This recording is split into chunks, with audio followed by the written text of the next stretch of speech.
ಜಪಾನ್ನಲ್ಲಿ ಬನ್ನೇರುಘಟ್ಟದ ಆನೆಗಳು ವಿಹರಿಸ್ತಾ ಇವೆ. ಬನ್ನೇರುಘಟ್ಟ ಜೈವಿಕ ಉದ್ಯಾನವನದಿಂದ ಆನೆಗಳು ತೆರಳಿದ್ವು.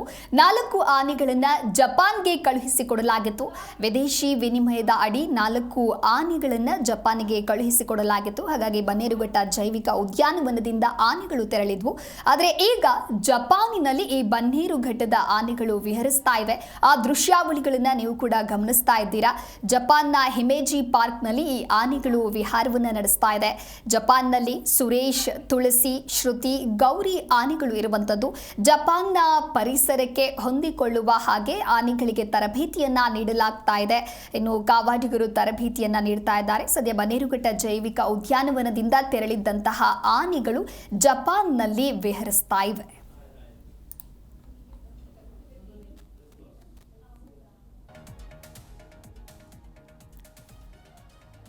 ನೀವು ಕೂಡ ದೃಶ್ಯಾವಳಿಯಲ್ಲಿ ಗಮನಿಸ್ತಾ ಇರಬಹುದು. 8 ವರ್ಷದ ಸುರೇಶ್ ಆನೆ, 9 ವರ್ಷದ ಗೌರಿ, ಹಾಗೆ 7 ವರ್ಷದ ಶ್ರುತಿ ಹಾಗೂ 5 ವರ್ಷದ ತುಳಸಿ ಆನೆಗಳು ಕತಾರ್ ಏರ್ವೇಸ್ ಸರಕು ಸಾಗಣೆ ವಿಮಾನದ ಮೂಲಕವಾಗಿ ಜಪಾನ್ಗೆ ಈ ಆನೆಗಳು ತಲುಪಿದ್ವು.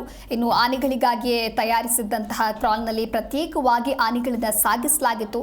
ಆನೆಗಳನ್ನು ಕ್ವಾರಂಟೈನ್ ಮಾಡಲಾಗಿದ್ದು ಅವುಗಳ ಚಲನವಲನಗಳ ಮೇಲೆಯೂ ಕೂಡ ನಿಗಾವನ್ನ ಇಡಲಾಗಿತ್ತು. ಆದರೆ ಜಪಾನ್ನಲ್ಲಿ ಇದೀಗ ಬನ್ನೇರುಘಟ್ಟದ ಆನೆಗಳು ವಿಹರಿಸ್ತಾ ಇದೆ. ಅಂದರೆ ವಿದೇಶಿ ವಿನಿಮಯದ ಅಡಿ 4 ಆನೆಗಳನ್ನ ಕೊಡಲಾಗಿತ್ತು.